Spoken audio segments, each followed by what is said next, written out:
So, so I see this as a huge opportunity, as a huge opportunity for all of us, particularly in Malabar and India.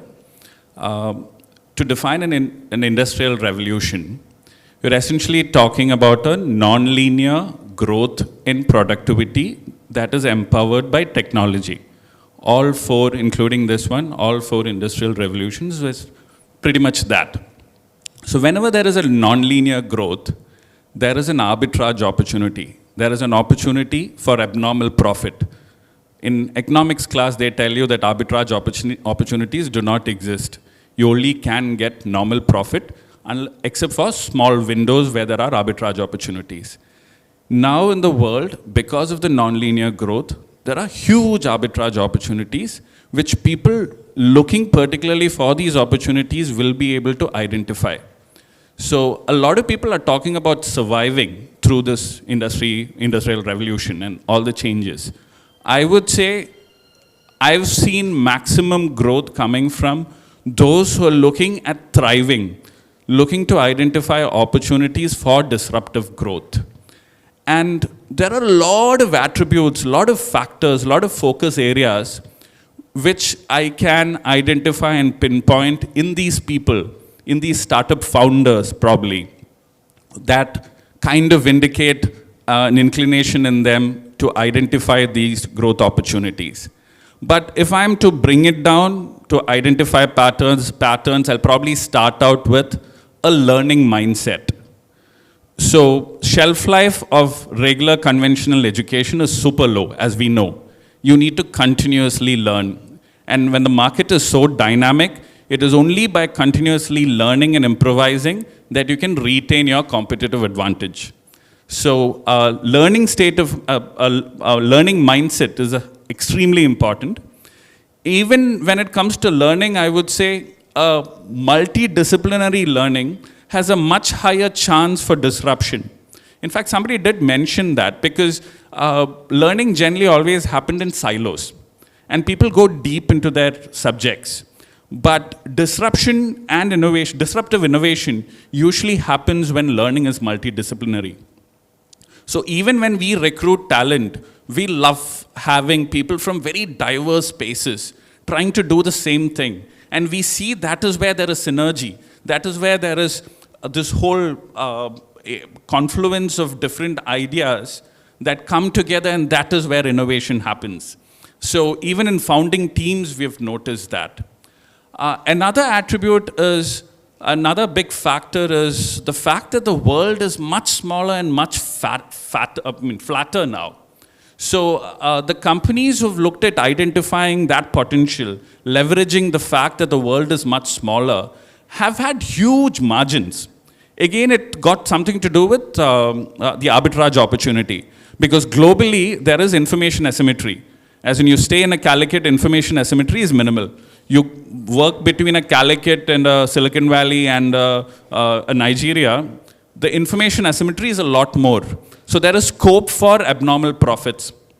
Margins are higher. So the world is much smaller right now. You can sit here and cater to markets everywhere. I've also seen this growing trend of founders working with people in different other geographies, finding co-founders from different parts of the world. So what we do at VentureWay, which is we're working on this thesis that we could have one unified global startup ecosystem. So we've actually been engaging and bringing on board universities, incubators, accelerators, government bodies like KOCM. We've been working with different government bodies across the world, Latin America, Africa, Eastern Europe, and the Western world. Investors from all these places, co-founders, potential aspiring co-founders from all these places, and bringing together teams. And the sheer potential, like even things like market access. You have two founders who are brilliant techies sitting in India. Their ability to penetrate an American market is so much more the moment they identify a co-founder from the US market. Multicultural skills also become very important in this context when you're looking at the globe as one. In fact, my 7-year-old son now learns Spanish, French, Hindi, Malayalam, and English, so 5 languages. And I believe that is extremely important for the future because again, the information asymmetry, the gap can be leveraged to your advantage. The world is much smaller now. You can't sit in isolation in any part of the world and not understand how a consumer or a partner or another stakeholder in your ecosystem exists or things in another part of the world. So yeah, so that is another multiculturalism, leveraging the fact that the world is much smaller right now.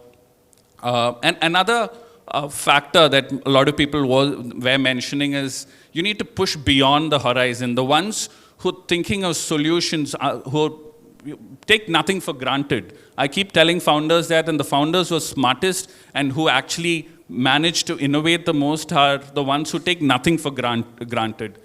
Question longevity, question climate change, question what's beyond Earth, question what's out there in space. There are tons of... Humanity is still far way from where we can potentially get to. And with ChatGPT, like with whatever has been happening, everyone's worried about disruption.